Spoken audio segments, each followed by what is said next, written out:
Good morning, everybody. So everybody is slowly moving in.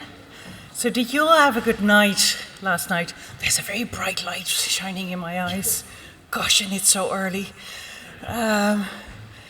It's good to see. Get your seats. So it's my privilege to invite the first speakers to the floor, and I will do that briefly. So I would like to bring to the floor somebody dear to us from the Council of Europe, Ms. Luz Martinez-Ejo, from the Committee on Culture, Science, Education and Media of the Parliamentary Assembly of the Council of Europe.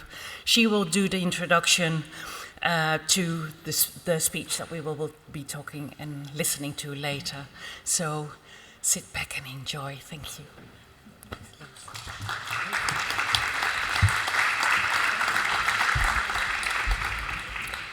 Ladies and gentlemen, distinguished guests, it is a true honor to stand before you this morning to introduce a museum that represents not only excellence in cultural innovation, but also a powerful vision for the future of our societies.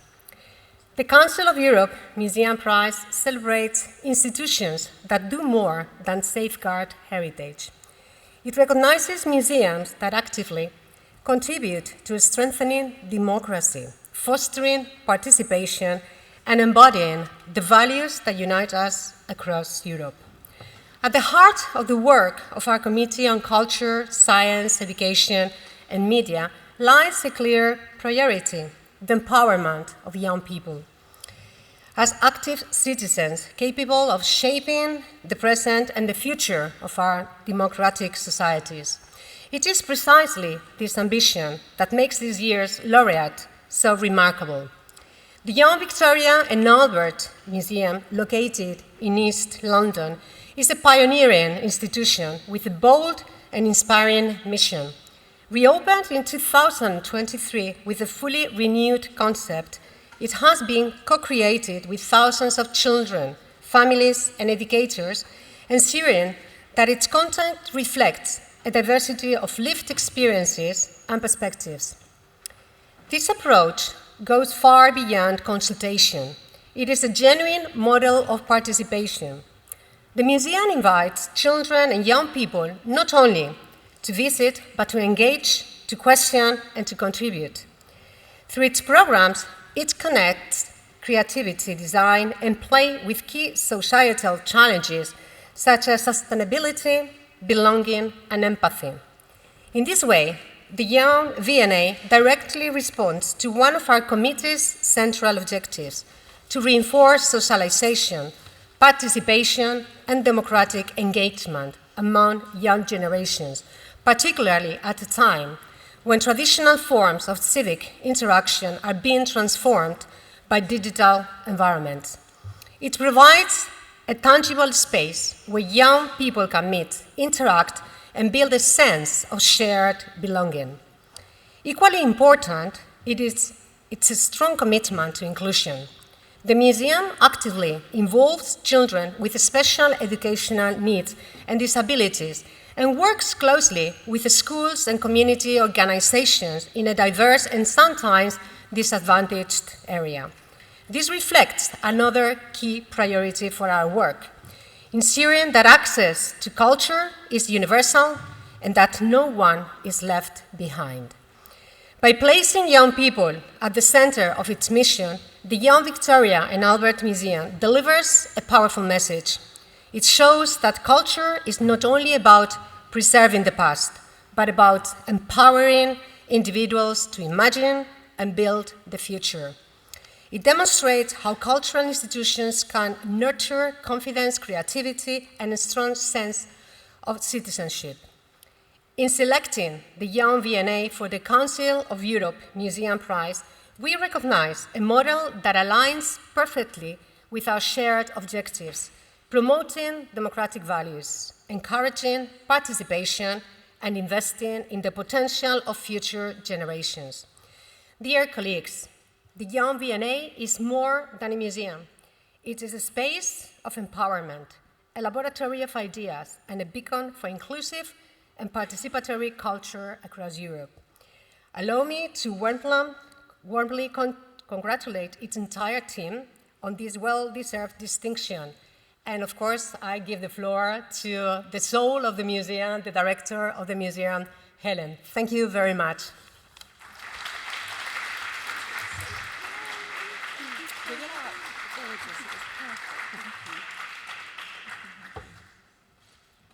Well, good morning, everybody.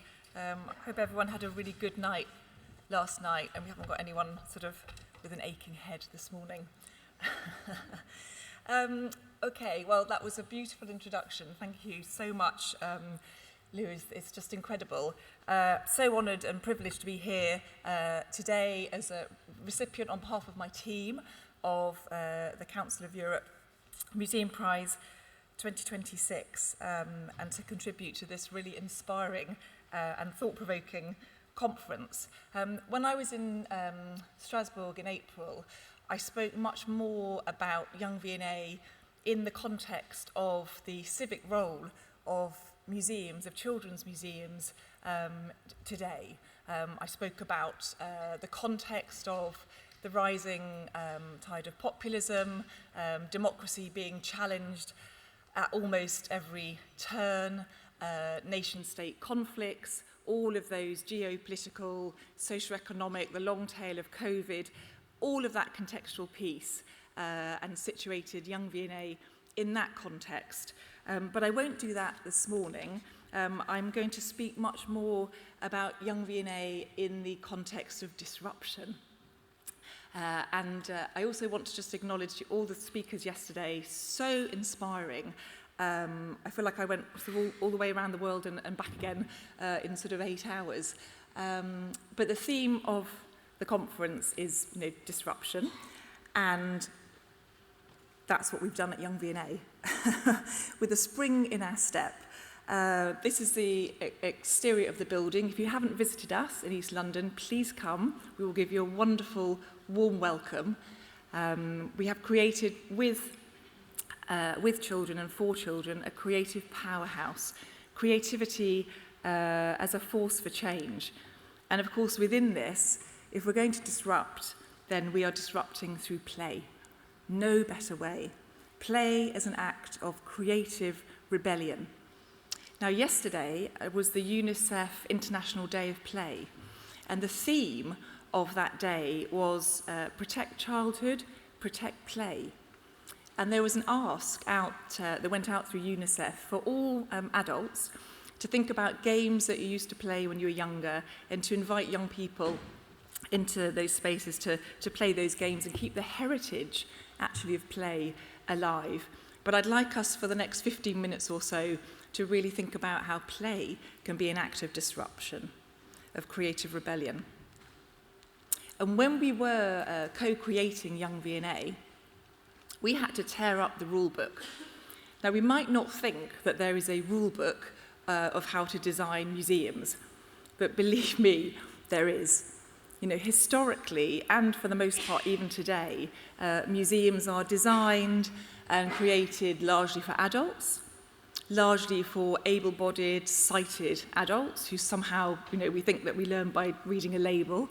They're not really created for, genuinely diverse publics across the life course, many of whom, if we're talking about children, learn in embodied ways, physically.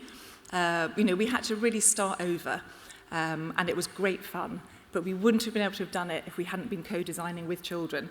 These were our guiding principles that we developed with children, a big drive to create what we call creative confidence, creativity as an agent of change, generating ideas, bringing them into the world, affecting change. Change your world, change the world. And through that, co-working at every turn, whether that's co-design, co-production, co-curation.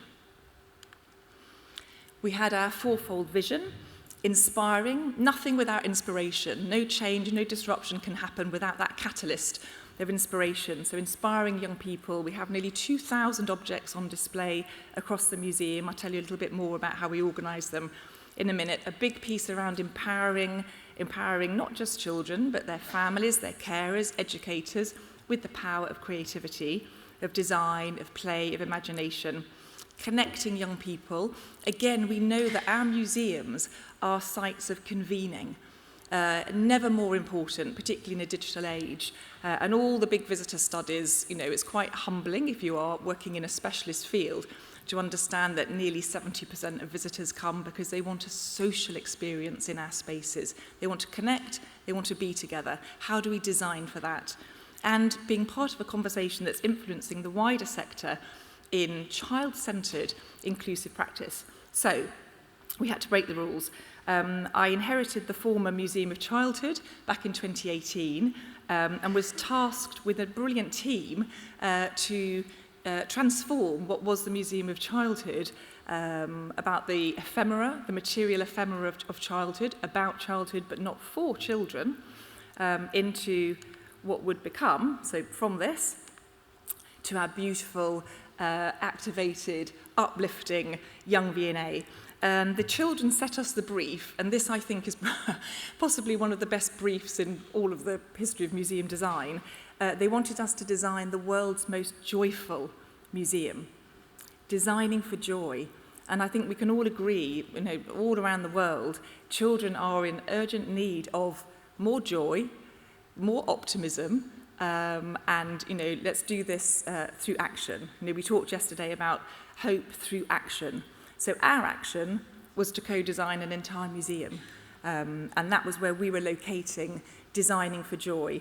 This was one from our opening festival a couple of years ago, and this open space, we call it the town square. We've left half of it open because the children we were designing with, the museum still is in an area of London, and in fact an area of England, that over-indexes on socioeconomic deprivation of children. So some of the country's poorest children, but a very dynamic borough, over 120 different languages spoken. We have the highest density of multi-generational households. So you can think about what that meant for COVID, which just ripped through Bethnal Green. And these children, many of them don't have access to a garden, a balcony, a blade of grass. We have many parks, but there are some kind of cultural barriers for some families just not feeling comfortable with their children being outside in the public park. So creating safe, dry spaces inside, just space for kids to come in. They'll come in on their micro scooters, they will have space to play in the museum even before they get down to the joyful business of learning. So I'm just going to go through a few of the rules that we disrupted or that we broke. So the first one is really obvious, who museums are for. Children's museums are still in a separate kind of taxonomy. It's really interesting, as if children are, a breed apart. So designing museums with and for children, that was kind of rule number one, really challenging these orthodoxies. So what does that mean in terms of the activities, the space, the feel? What does it mean in terms of the kind of knowledges that we need to develop? So a child-centred museum, children at the core. How museums are designed. So of course now, I think it's really not unusual for co-design, designing with rather than for, to be almost a kind of mainstream methodology. But certainly for the Victoria and Albert Museum back in 2018, we were learning. We were learning how to do this. And I was speaking to a delegate earlier saying with our architects and our fit-out designers, we made sure that we appointed studios who already had experience of co-designing with children, because we were learning and we thought we ought not all be learning at the same time. And it was really important. We had a smaller cohort of children from local schools. We mapped every organisation within a 15-minute radius of the museum. And we invited all of those organisations, schools, doctor surgeries, adventure playgrounds, shops, community centres, to be part of what we called the Museum of Childhood Assembly, because we didn't yet know we were going to become Young V&A. That, again, was co-designed. But within that, a smaller cohort of 3 classes of children aged 8 to 12 who worked step by step with our architects, 22 workshops over nearly 2 years, following that properly iterative process of design, both for the base build and for the fit-out. And within that design ethos, obviously sustainability, which Luce had also mentioned, was absolutely critical. And I'm so proud of, this is our air source heat pump. We've just secured funding for it this year to go in. She's a beauty. And so we will be 97% decarbed by the middle of September. Quite right too for a children's museum, but it's an old Victorian building, so they're quite difficult to do. We're doing the thermal heat modelling, etc. So really looking at that environmental sustainability piece and doing some quite interesting kind of progressive work there. Our temporary exhibitions, we reuse, we recycle. We use the rubble from the old museum into our terrazzo workshops. We push through new regulations on the use of hemp cladding for some of our interior constructs within the building. So we were really doing some kind of quite interesting, in the context of environmental sustainability, sort of progressive capital build works. So as much as possible, reusing, recycling, upcycling across the building. So child-centred museums, sustainability to the fore, co-working, and if we think about just bouncing up to the UN, the Convention on the Rights of the Child, Article 12 tells us that young people, every young person, has the right for their voice to be listened to and taken seriously. Doesn't mean you then act upon everything, but listen to the young people, respect, and include in the design. And then Article 31, every child's right to play. These are rights, these are human rights. Why are we designing spaces that aren't cognizant of these?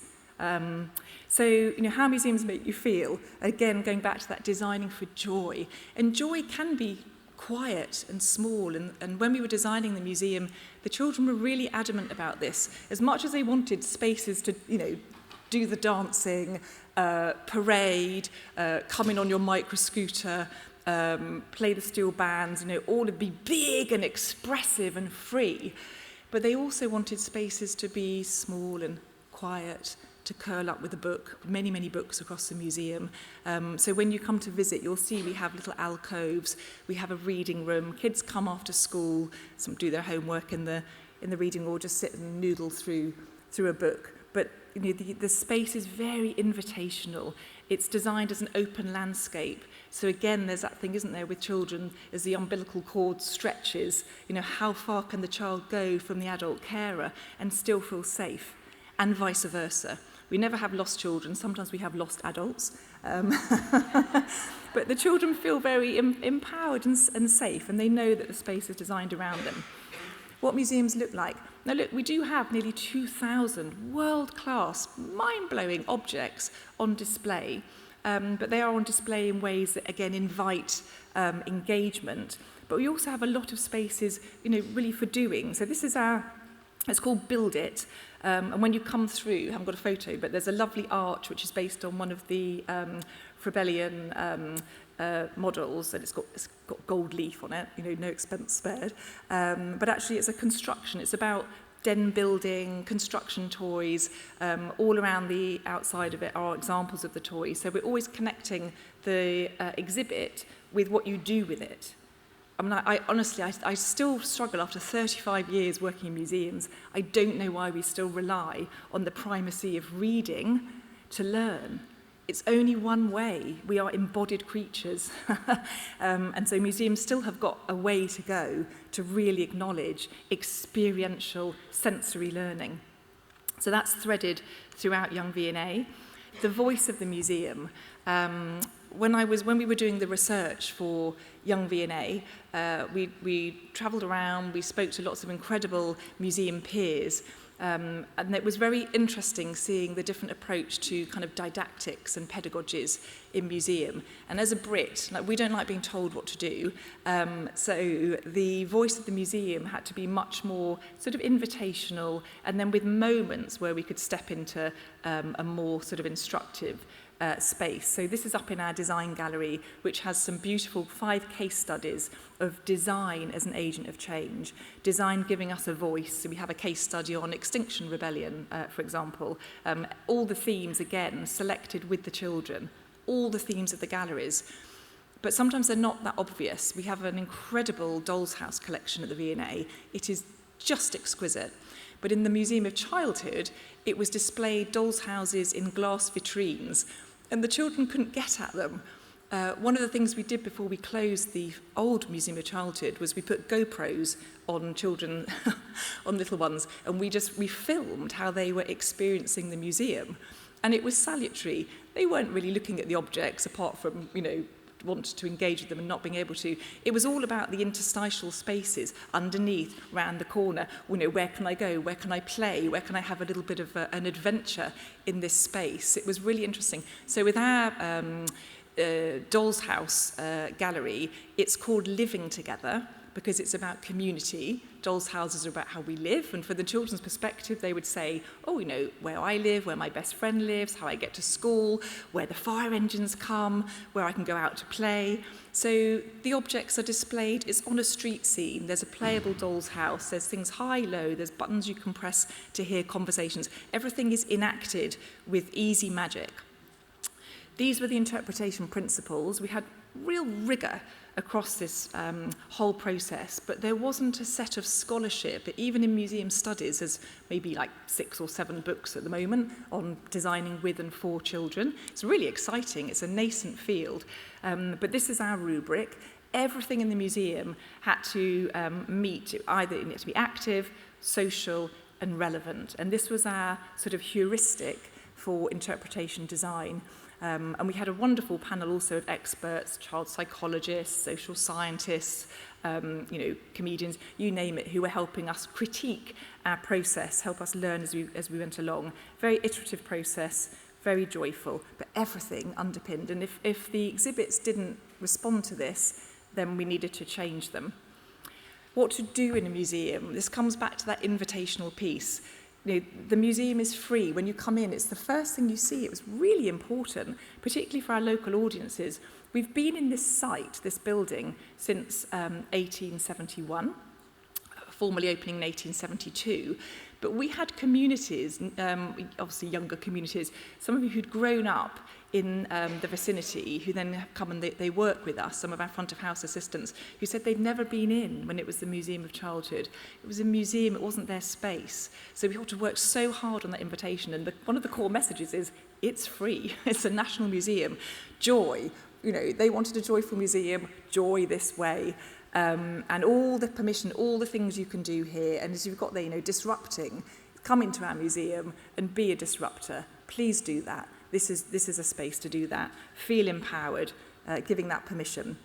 What kinds of knowledge? Really interesting. I think if you look at most courses on museum design or curating, you're going to have to look really hard for the modules on education, and you're going to look even harder for the modules on child development. But why are we not educated? If we value children as part of civic society and visitors to museums, why are we not educating our professionals in, brain development and body development in the young? Because then we will understand that we need to change and disrupt these orthodoxies of museum practice. So if you ever meet any of our teams or our curatorial team, they are really well versed in childhood development. They know about this. They had to in order to create. We have a mini museum for under 2s. It was so exciting to start developing new types of professional sectoral knowledge, sort of hybrids, but also knowledges of making. So this is Clara, she was our first resident. We have this beautiful, it's called The Shed, a space in the design gallery, and we have mini residences, longer term residences. The children can come in, they can work with designers, furniture makers, graphic designers, weavers, accessory designers, jewellery designers, you name it, they've been up there. And for many young people, it'll be the first time they will have met designers, been in a studio space. It's super inspiring. How we display collections. This is our mini museum for under 2s. and it's designed on a rubric of sound, colour and texture, which sounds really reductive, but it isn't, because these are some of the primary ways that young babies engage with the world. So we have many firsts in this space. First steps, first words. I mean, it's an absolute delight. But it's designed, around sound, colour, texture, beautiful, world-class objects, but in that context, antique mirrors in an antique framing, sensorially connecting objects with the environment. Oh, this is our wonderful The Doll's House display with Rachel Whiteread, again, sort of displayed in a way that feels, it's probably the first art installation many of our children will enjoy. All the interviews with the artists are between the children and the artists. And then, of course, what children's museums mean for the sector. And I cannot say, that we were so thrilled to receive the Council of Europe Museum of the year 2026 because of the validation and the acknowledgement of this and giving us status and authority in the context of children's museums. We were so thrilled. I came running out of my office shrieking to my whole team when we got the email. It was absolutely thrilling to underpin our practice with authority, gravitas. The reason I have a doctorate in museum education, because I could see that scholarship, this was over 25 years ago, scholarship still was sitting in a sort of connoisseurial space around material culture, provenance. Brilliant, but it wasn't being activated and brought into the space of learning and doing. And so this award means so much, not only for Young V&A and for the V&A, but actually much more widely for any museum, I think, all the museums represented here who are so seriously engaged in doing things differently in ways that matter for our audiences. When we opened, we had fantastic critical responses. It was really, we didn't know how the museum was going to be received. There aren't very many blueprints for collections-based museums of art design and performance heritage. And our critics really understood. They understood it was a joyful museum, it was a space for children, and yet it still, took objects seriously. And we really just want to finish before, and then I have a short video to play about the museum.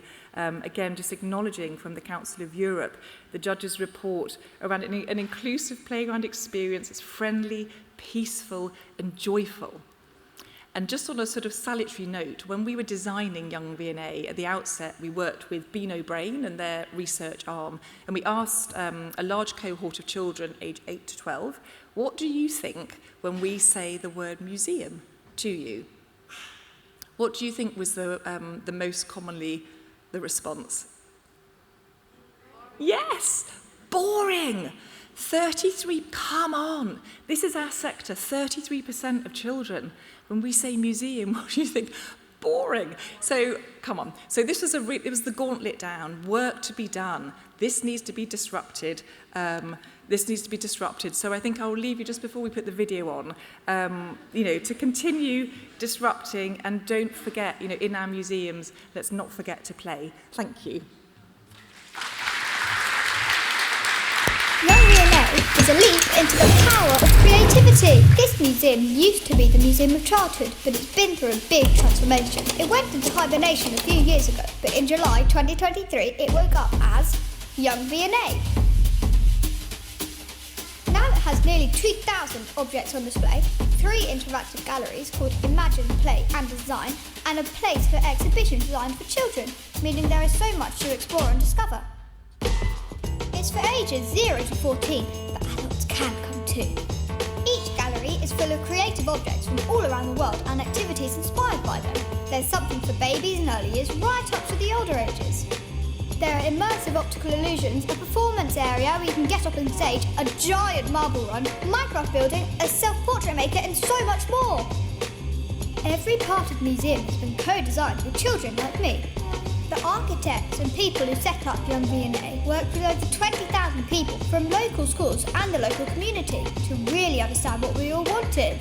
They even included a flying car. Since it reopened, over 1.6 million people have visited. Sometimes there's even a queue outside to get in, and sometimes kids try to hide here because they don't want to leave. Lots of people have said nice things about Young V&A. Hannah Thomas, writing for Museums Journal, said, "What a triumphant achievement the museum's transformation has been. It is noisy, fun and colourful, everything a museum for children should be. NetMum said, "You cannot fail to be inspired, entertained and delighted by this new museum, designed by and for kids." Nick Clark from The Standard said, "Now London has a venue for children to really call their own." When I visited, I liked the display of the tiny planets the most because all the little details make it so fun to look at. Helen Charman, who is the director of Young V&A, said that she loves the museum because it's saying that children are the most important people in the world, and we wanted to create a museum that is absolutely for you. Some people my age think that museums can be boring, and sometimes they can be a bit boring. They have a lot of stuff in them, but there isn't very much to do apart from walk around, be quiet and not touch things. But Young V&A is a doing museum. I think it's the best museum ever, and other places should try to be more like it. Young V&A sparks creativity now and for the future. Come along and see what sparks yours. See you there.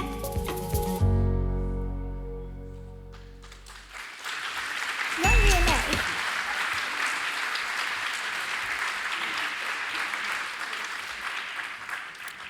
Thank you, Helen, for a very good introduction for the morning. I'm EMYA Judge Agnes Aljas, and it's my pleasure to open the morning.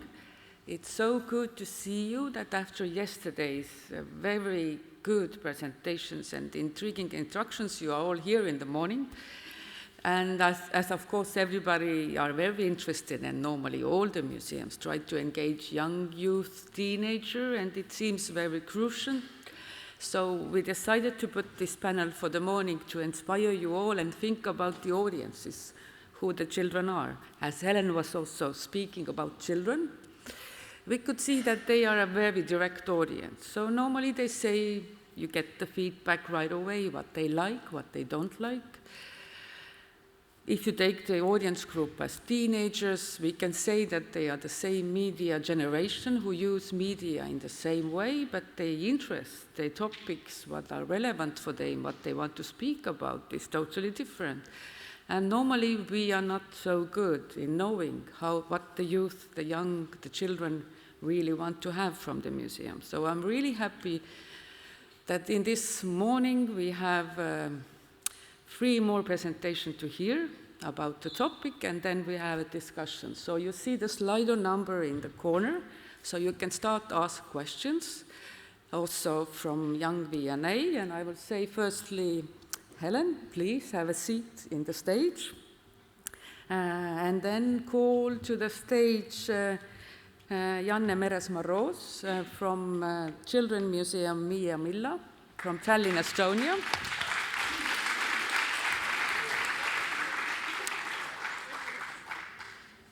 Then Johanna Rassi, Director of the Museum of the Play Helsinki, Espoo, Finland.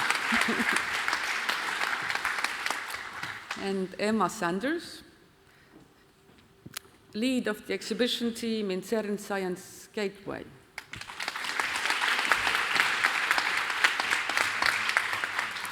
Janne?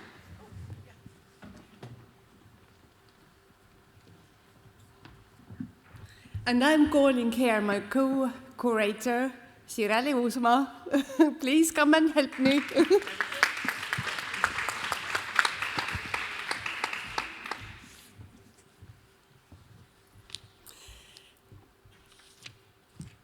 Thank you. Thank you for the presence. Thank you that you share the moment with us. We are feeling very happy, delighted, amazed, thankful, humbled, and whatever words we can imagine, in a joyful way that we are here and Children's Museum Mia Milla is nominated. My name is Jana. I'm also head of the museum. Sireli, who is co-curator of the museum, and one of our creative team, Kadri, who is also here and waving to you. And the shared moment, what we right now felt together, this shows exactly the sense of a child. I'm curious, I'm happy, I'm ready to explore. Oh, we have the thing here.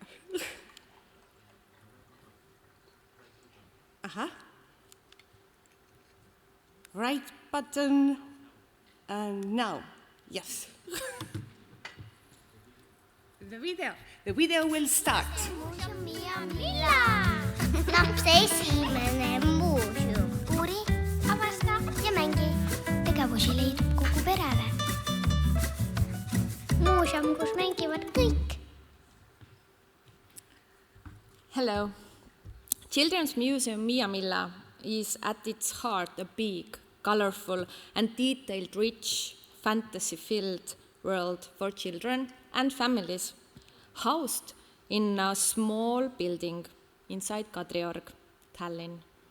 A building created for children 89 years ago, a part of Children's Park, a building where Estonia's unique children's museum, belonging to the world of hands-on museums, opened its doors in 2009 and has since been the first museum experience for countless children for nearly 18 years now. Before you is the Children's Museum's second permanent exhibition, Children's World, where children have been the creators, the inspirers, and the critics. It is safe to say that EMYA2026's new exhibition was born through dreaming and, of course, through play. We also believe in the power of play. Shaped by hundreds of children who contributed directly to the creative process of the exhibits, designed a rug or curtains, gave voice to the museum's stories or shared their secrets, wishes. And by over hundreds partners who stepped outside their comfort zones and looked the world through the eyes of the children. This is how wonky sofa fortresses or train riding along the ceiling came to be, and much more that you simply have to come and visit and see yourself. And believe me, playing isn't something that grown-ups actually do so well anymore. So with the help of children, we started to create the exhibition, and they told us what they want to see in the museum. We collected the ideas from the interviews, workshops, and photos. Even the graphical design is based from the bold outlines and watercolor splashes what children draw to us in the pictures. Also, the children's voices open the stories of the exponates and help us awake adults in the child. Here you can see natural-born talent Ivan from Ukraine, and sweet and tender Mia from Estonia, and sparkling and lively Melinda, who fluently spoke English much better than us as our museum guides. I am a child and play. Like you heard. Like you heard. Now, let me take you to the quick tour on Children's Outside World, one of our exhibition rooms. The urban environment is a place full of rules and designed primarily around adults. So we gave children the chance to design their own city. Interestingly, if children had their way, most of the streets would be roundabouts. Here you move from noisy construction site to a culture-filled parks, and you might discover that living in a city designed by children could be rather wonderful.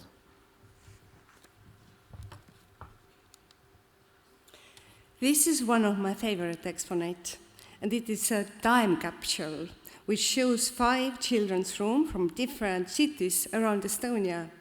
Our aim was to show what are the child's interests, or how many siblings are sharing the room, and how much we can see parents' hand creating of the child's space. In between the time capsules, there are miniature rooms which are copy museum spaces, which can be redesigned and recreated by children. For the museum inner world, we gathered drawings from children's fantasy rooms. For our surprise, many elements were repeating in the pictures, and there were quite common things which we were actually worried about. We thought that, oh, where is the fantasy gone? But then there was a help from our co-curator or the child psychologist who told us that the drawings show the secure places. And this, when you're feeling secure, then you can dream and adventures, and you can dream and fantasize over your head. For us, it was a lightning moment which gave us an idea to bring emotions to the inner world, hide them underneath the bed, put them to the closet, or let it be on top of the pillow castle. So here you can see some of our designs, what children drew us, the costumes, the motion creatures, what we use also in our educational programs. The motion creatures are truly fantastical, and I could never drawn them by myself. And with these creatures, we can tell how our body reacts when we feel fear, or when we are angry, and when we are surprised, or disgusted, or happy.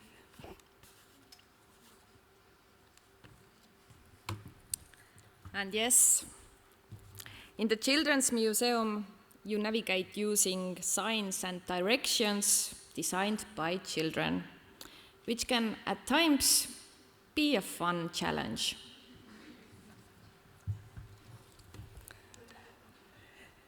The museum spaces and exponents are designed to have also educational purpose. So we use our exhibition to talk and play through feelings and mostly empathy.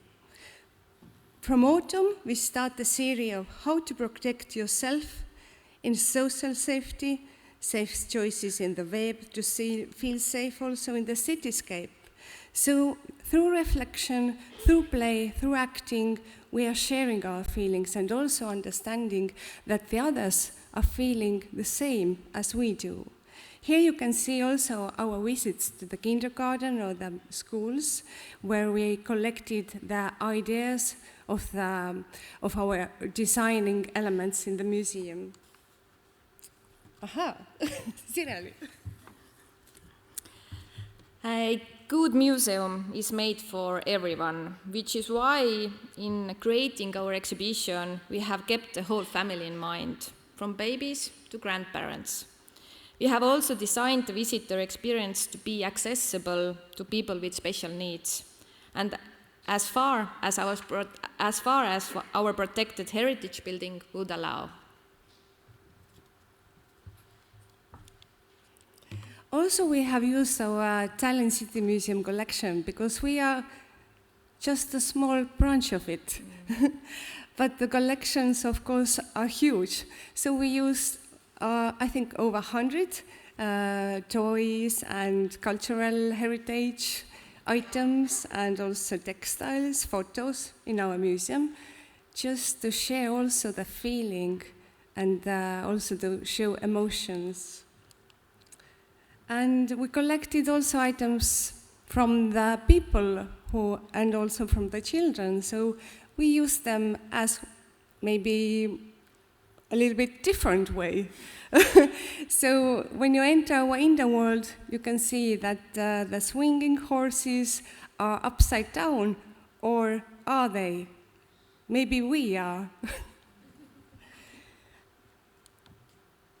And now you can see also some of the photos what we are doing outside of the museum. We are doing children's tours. And, oh, this was your slide, sorry. Nothing special, but today we are actually celebrating with you, because today is actually our museum house birthday, 86 years. So happy birthday to us. 89 years. 89, sorry. So children has been around our house almost 90 years, and we are very humbled to be part of this history line. And right now, today, in the summertime, we opened the pop-up exhibition about dreaming and about dreams, what our core dreams are. And we asked from children from the age of 1 to the adults age of 74, what is your dream? And in the same time, when we asked it, we explored how are your hands, or how are you holding your hands when you're talking about your dream. And the artists were drawn these hands to the T-shirts, what were the real T-shirts, what we hold. And yes, I know. But one thing I say, that it was like a silver lining, that all the dreams were about the peace and the secure world around us. And we finished. Thank you very much. Thank you. Come and visit us. Yeah.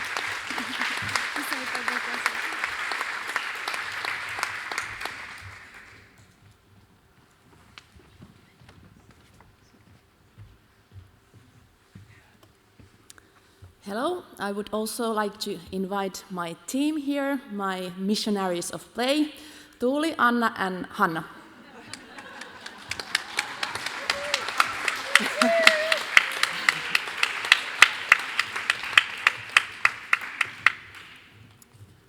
Yes, and because we are from Leikki Museum of Play, we, of course, are playing together. And we're going to play a game called Simon Says. So I'm going to give you orders, and you're going to do as I told you. And first, you're going to do bunny ears. So hands up, and you can shake it. Yeah, oh my God, you look so cute. You should do it more often. Yeah, and then you can do your best fake laugh. Let me hear. Oh, so funny. Oh, you're amazing. You're like professional actors. Okay, and now get up and stand up. Yeah. Maybe somebody practiced it last night. So I want to see your best dance moves. Yeah? Shake it, yeah? Yeah, oh my God. You are so talented. Okay, give yourself applause.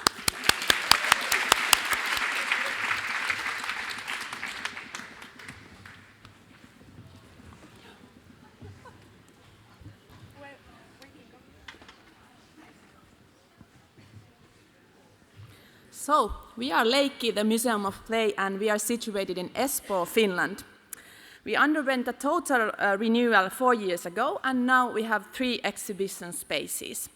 Our main exhibition is very hands-on and called the Laboratory of Play. And then we have a special exhibition at the moment, Time Travel Odyssey 1950, which is about children in the 50s, present, and children and young people's beliefs in the future. And then we have a mini exhibitions, Half Acre of History, the Legacy of Winnie the Pooh at the moment. We have over 60,000 visitors per year and very dedicated staff.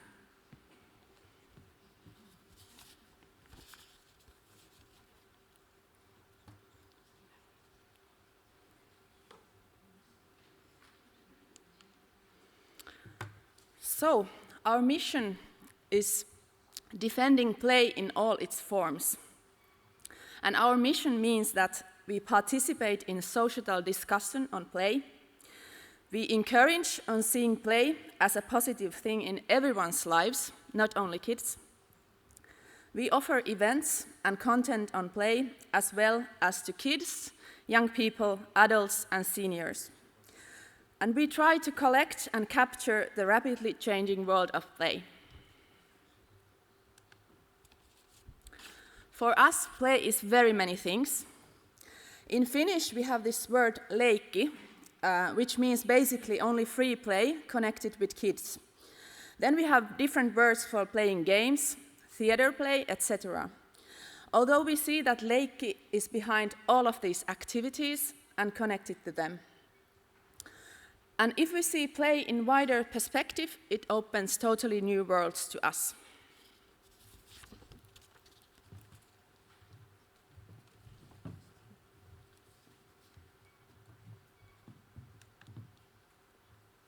Museum Leikki changed a lot after our renewal 2022. Before, we mainly presented toys, but today we focus on play itself. We see play as a culture, interaction and lived experience. Toys are important to us, but they are more than objects. They tell stories about people and everyday life. We also studied contemporary play, how children play today, and what play means in different states of life. For us, playing is not only nostalgia, it is something living and human. We also work together with children to document contemporary play culture. In our school projects, children share stories about their favorite toys and everyday play. They draw, write, and talk about what play means to them. During a National Play Week in Finland, children also document their own play culture for the museum archive. These memories and experiences become part of our collections and future research. At Museum Leikki, we are also developing the Play Knowledge Center. We collect contemporary play culture and document how play changed over the time. We combine research, documentation, and public engagement. We are bringing together museums, researchers, and public and communities. For us, play is living culture heritage.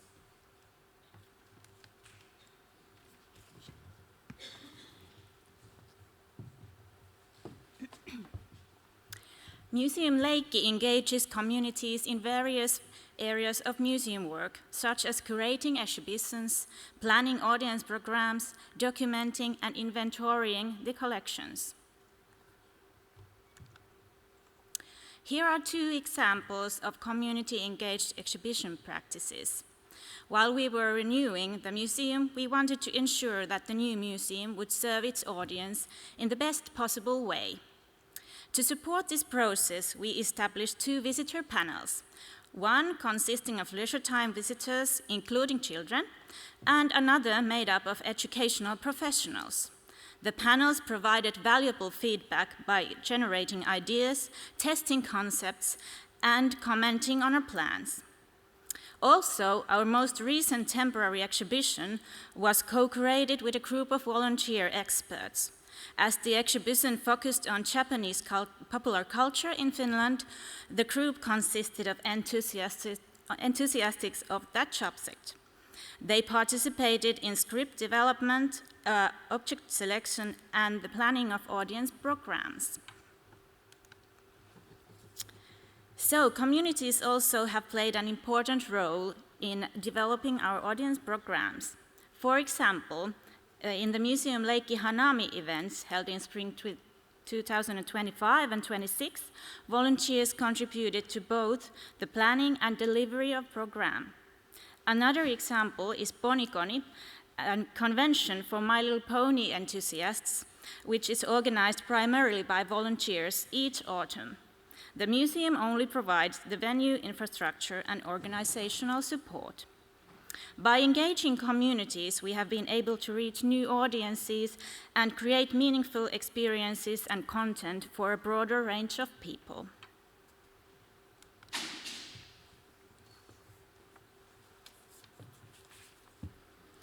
So, here were a few glimpses of Leikki, the Museum of Play in Finland.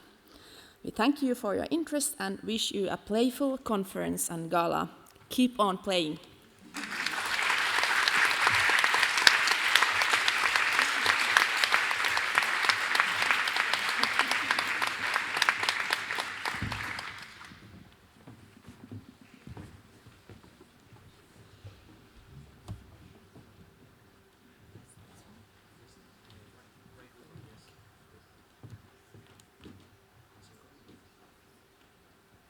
Oh, yeah. Hello, everybody. I'm really happy to be in a session where play plays such an important role, particularly because for our topic, it's not what you would immediately associate with our topic, but it really has been central to all of our thinking on the exhibitions here. I want to start by thanking the organisers. What a wonderful conference. I've had so many interesting discussions with many of you already. We're a very diverse bunch, but I think we all share a deep sense of responsibility facing the challenges that are in the world today, and also care deeply about our visitors. I'm joining you from Science Gateway in Switzerland. It's a new science centre that opened in 2023 on the site of the CERN Research Lab. In the audience, there's also our head of operations, François. And joining us tomorrow is Sasha, who led our education team, set up the education labs. What makes us special is that science happens here. CERN is home to the Large Hadron Collider. It's the big ring on this map. It's a 27-kilometre-long particle accelerator built 100 metres below the ground. You can see Geneva Airport to the lower right there, which gives you an idea of scale, and the Swiss-French border is in red across the image. Inside, we accelerate protons. Protons are the nucleus of a hydrogen atom, up to the speed of light in one direction. We do the same thing in the other direction, and we bring them into collision at 4 points around this ring, at the heart of experiments. And these 4 points, we're recreating the conditions similar to those right at the very beginning of the universe. And studying these collisions, we learn more about the fundamental building blocks of matter, of our universe, and how they formed right at the beginning of the universe and evolved to become everything we see around us today. So here's a quick animation to show you that. It's slowed down because actually the collisions are happening 40 million times a second. You can see the protons colliding in the center of one of our experiments, spraying whole bouquet of tracks out through the experiment. Each layer measures different characteristics, and then we work backwards to understand what happened at the very center, and that teaches us about our universe.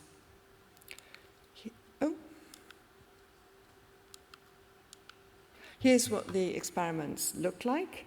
They're built by collaborations of scientists from around the world. And in fact, the international dimension of CERN is one of the great things about working there. There's a real mix of cultures, creativity, and ideas. And that creativity is now part of our new Science Gateway. It's a complex of 5 new buildings, mixing an auditorium, a laboratory, and exhibition spaces. The buildings were designed by Renzo Piano, the Italian architect, and represent the kinds of structures one finds at CERN, notably the tunnels that you can see there, suspended in this case above the ground. And we produce enough electricity through the solar panels that we can supply electricity to CERN. So I'm going to show you now a little video clip so you can see the exhibition spaces in this and also the lab spaces. Another thing that's special is that our guides are CERN scientists. It's a chance to meet the people who make science happen. Because careers information can sometimes come too late, once decisions to drop subjects have already been made. And if kids don't have role models that they can identify with or other connections to science, then it can be difficult to imagine themselves as scientists. So we want our visitors to meet these diverse role models in the exhibitions. But above all, we want them to feel comfortable with science, to have fun, and to play. The science we explore, the story we tell, it's our story.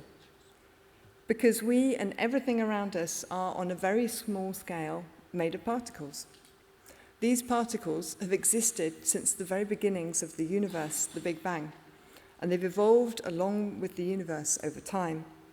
The particles in your body have passed through stars on their way to becoming you. We offer opportunities to experiment with these ideas, to discover how we know what we know about the universe, to discover the scientific method. A scientific result is evidence-based. it's not the same thing as having an opinion. We're a research centre, so authenticity is important to us. We want to display objects and offer experiences that you can't have elsewhere, giving access to the science. This is a proton accelerator, operational within the exhibition space. There are demonstrations, and you can discover the medical and cultural applications of accelerators. In fact, over 50% of the world's accelerators are in hospitals. And here we've got an Australian scientist analysing paint samples for the study of cave paintings in Australia. We often have science happening on the exhibition floor. We prototyped many of our exhibits with our visitors. Here, a paper prototype for a new exhibit becomes part of a visitor activity. Exhibitions were developed by a young and diverse team, so including a sociologist, an arts curator, as well as hands-on exhibit specialists and subject specialists. We all had different nationalities, and we were 8 within a community of 18,000 scientists. We collaborated with local associations for blind and visually impaired to make our stories tactile and to produce audio content. In fact, we started our work on the exhibitions with a design thinking workshop together with this community. We've commissioned contemporary artworks on themes relating to big mysteries in physics. Artists, they carry out a residency at CERN as part of the commissioning process. The exhibition space here is entitled Exploring the Unknown, which is a topic that both scientists and artists particularly like. We share their perspectives through audiovisual material in the exhibition, and we have tactile versions of the artworks. This particular work is inspired by the way invisible forces influence our ever-changing universe. We offer workshops for schools, family groups, and other visitors. Here, they're looking at the trails left by cosmic particles in a detector that they have built.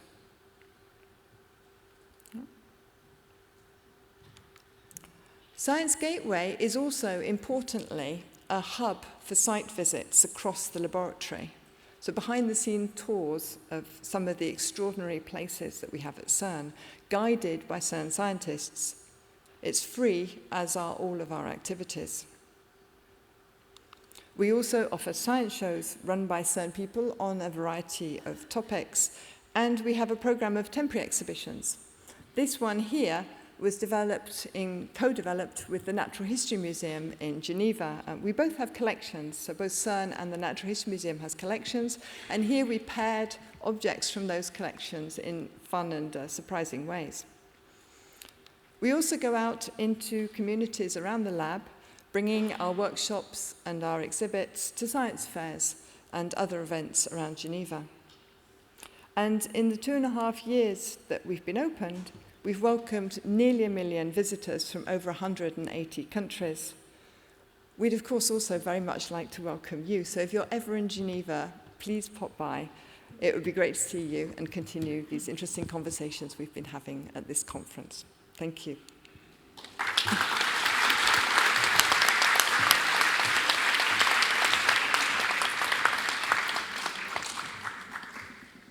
Thank you all. It was a very good presentation round, I have to admit, but I will go straight to the discussion. So we are now sitting here. We don't see you so well, so it's very different what you are from the background, but maybe let's go back to the beginning and talk about the engagement and the empowerment. Maybe you can bring very good examples, what you would like to share from your visitors, from your exhibition making, because I can see in Slido there's a lot of practical questions. We can maybe have them also too. But how do you see what have been the biggest changes what the museums has undergone, having this audience who you have now, and how do you feel about it? Anna, would you like to start? Yeah, we underwent a really big transformation from basically displaying toys to be adventurers of the worlds of play and we developed our new museum concept with groups of people, with leisure time visitors, including children. And then we had a bunch of educators who were planning it with us, and I think we continued this practice onwards as well. So we have been open now 4 years, and we have done really a lot of this kind of, we have co-curated exhibitions, we have done lots of event production with people, not just kids, but also young people and adults. And like we said before, we see play as a source of creativity for all, not just kids, but also for adults. It's very important. Do you want to bring an example for one exhibition making, for example? Yeah, well, Hanna mentioned it in the presentation, for example, this exhibition about Japanese popular culture. You saw it when you visited us. It ended now during this spring, but it was a really, we learned a lot through this project. We worked very actively with a group of 30 people, around 30 people, for 1 year to have this interactive process of making an exhibition together. And I think the result was really good for both sides, and I think we both learned a lot.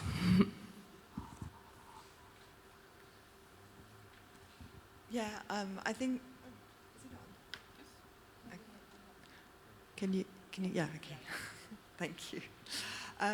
Yeah, I think it's so important to work with the visitors, as you were saying, and listen and observe. We did a lot of front-end evaluation before we started working on the new contents, because we were aware that primary schools would have potentially many barriers to coming to a particle physics lab. It's not what you'd immediately imagine as a primary school destination. But we realized that the scientific method is very important at primary school level already. And working with the teachers, we were able to weave this into the experience. And in fact, for several years now, we've offered, just to give an example, a program of mystery boxes that we distribute to local primary schools, and the classes work on developing experiments to try to work out what is inside the mystery box. And then they all come together at CERN and present their results in a kind of scientific conference before the content of the box is revealed. And this brings together classes from both sides. You saw the Swiss-French frontier runs across our infrastructure. Very different curricula on both sides of the border, but it brings together classes from both sides in very scientific. It sort of mimics a little bit the scientific process. I found it also very important in your museum in a way that you have so many volunteers who are the students themselves, who are studying the things, and then they meet the audience who is maybe not so good in astrophysics or something else. So kind of the way how you work with them and how they are the mediators of the museum in a way. Yes, and we just had this week actually the results back from a study with the University of Zurich, where we have a doctoral student working with us. And this is, we know, cited as one of the strongest experiences that people get when they come, visitors get when they come to see us, is the interaction with the scientists, and not just interactions about science. Just life as a scientist is something which also helps people to project themselves and feel comfortable and understand, yes, there are people like me. And that's very important for us. Yeah, we also included our visitors to tell us what they expect from our new exhibition. The first exhibition was opened 2009, and it was also I think maybe in Estonia even like revolutionary, because we didn't have since then this like hands-on or minds-on museum exhibitions. So we are struggling even right now with the concept of the museum. And are we the museum or are we just the playground and everything like that? But our visitors told us that what they want to see in the museum or what they want to feel and want to act in the museum. So we collected ideas from the visitors who we had before already. And from that, we thought that, okay, even though the exhibition was great and talking about the 1930s, the role plays and also the history line, and the friendship, but we wanted to be more deeper, and we wanted to think that what could change the world, what can we do to change the world, and we thought that maybe empathy is the word to build and to act towards the empathy. So everything what you can feel or sense or play in our museum makes you like a small gram of better person, even though maybe you don't do the things as we were thinking, but play is that way. You can't never say that you have to play only in this way. That's why we don't have also the text in the museum.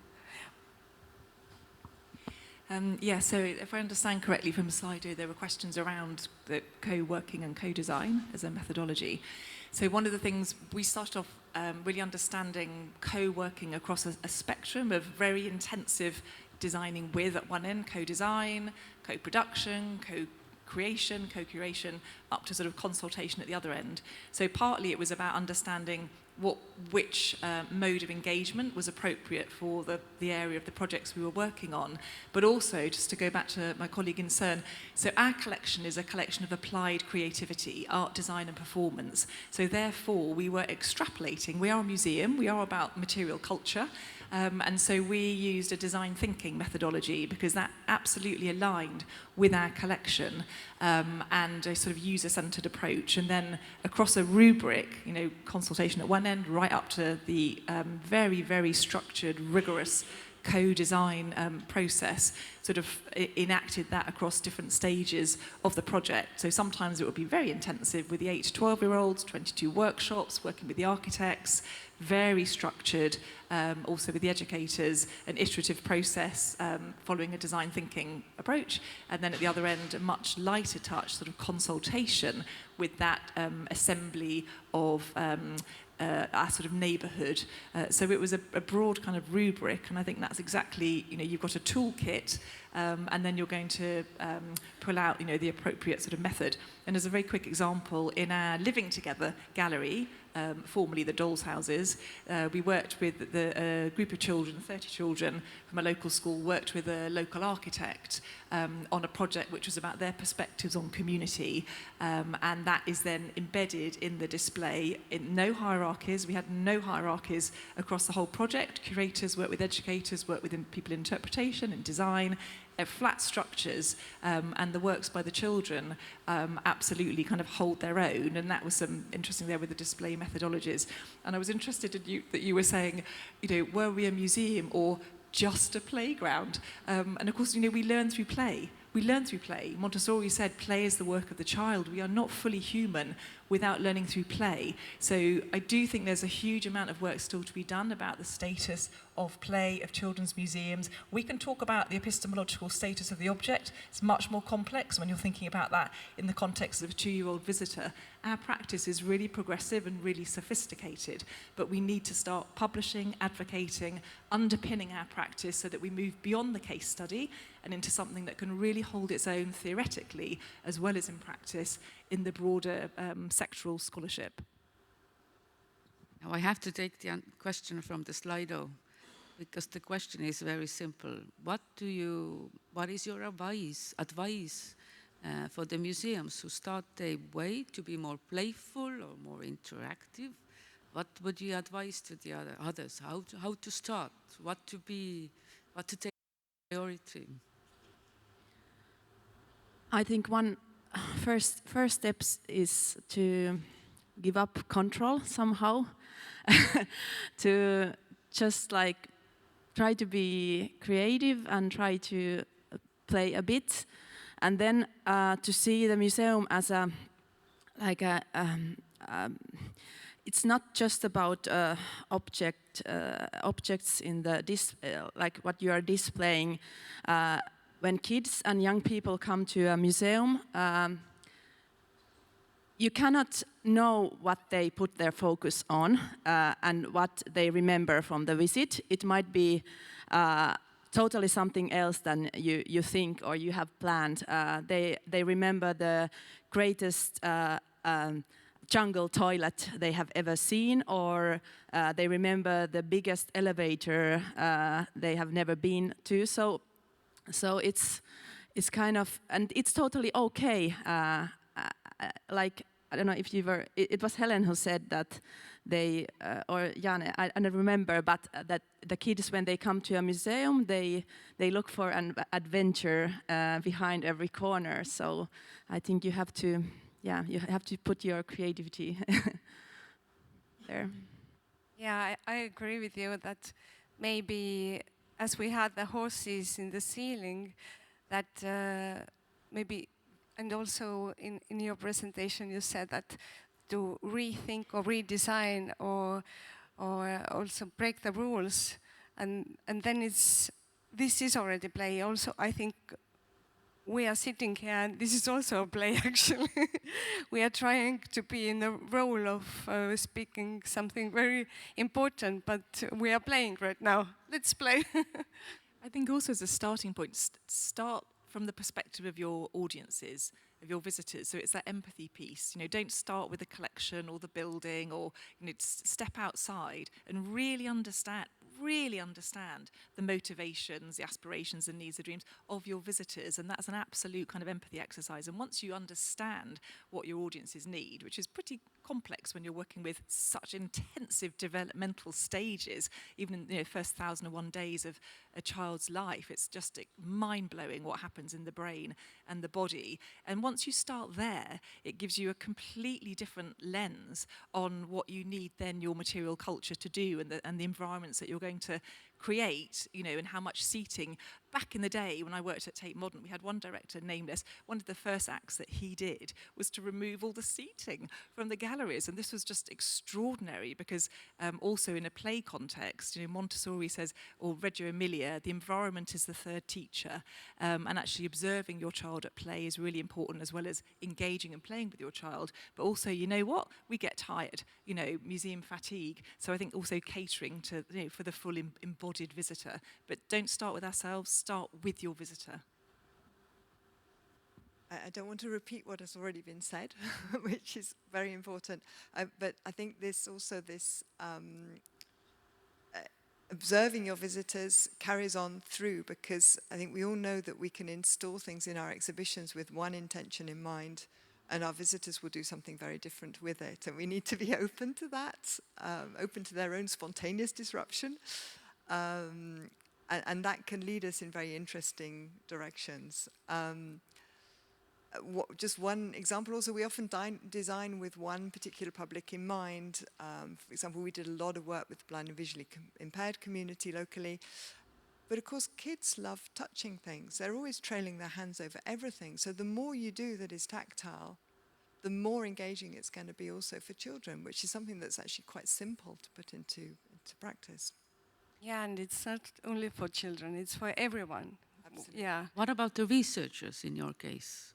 How do they see the play and the interactivity? Yeah, well, you mentioned sort of resistance kickback from the museum community about, is this really a museum when you're playing?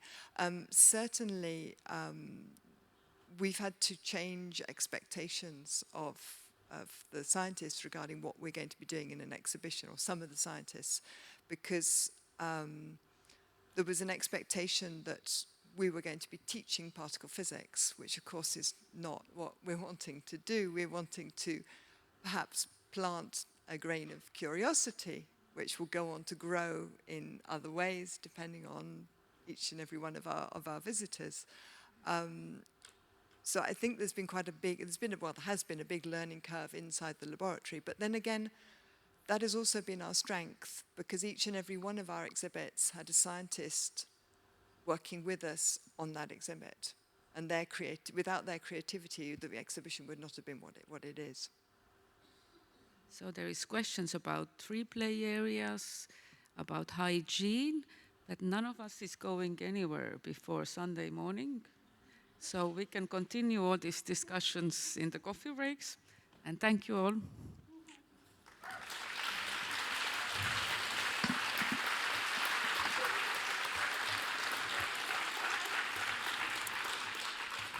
Hello, everyone. I know you want to go to the coffee break. I myself am a big fan of Basque cuisine. We've been well treated these days. Only cuisine that is better than Basque cuisine is Portuguese cuisine. But that's a topic for the coffee break. So, a few notes. On the coffee break, I would love to meet representatives of MUMAPS and Musée du Ski. Work reasons, I'm sorry, but then we can have a good other chat. And regarding the program, just a small reminder that the lovely people from the winners from last year will have workshops on Saturday afternoon, right after lunch, 1 hour long workshops. So if you want to learn a bit from the experience of the EMYA winner or the Portimão Prize winner, Cedeto or Mayvert, you are more free to register on the balcony. And we have a great show ahead, as we did with this lovely panel. And to remind that there is also a great evening reception today at the Samame Stadium in Athletic Bilbao. So please, people who are coming from the other province, Gipuzkoa, the Real Sociedad fans, if you feel disgusted, think it's Atletico Madrid or Sunderland. Don't think about Athletic Bilbao. Thank you. I'll see you on the coffee break.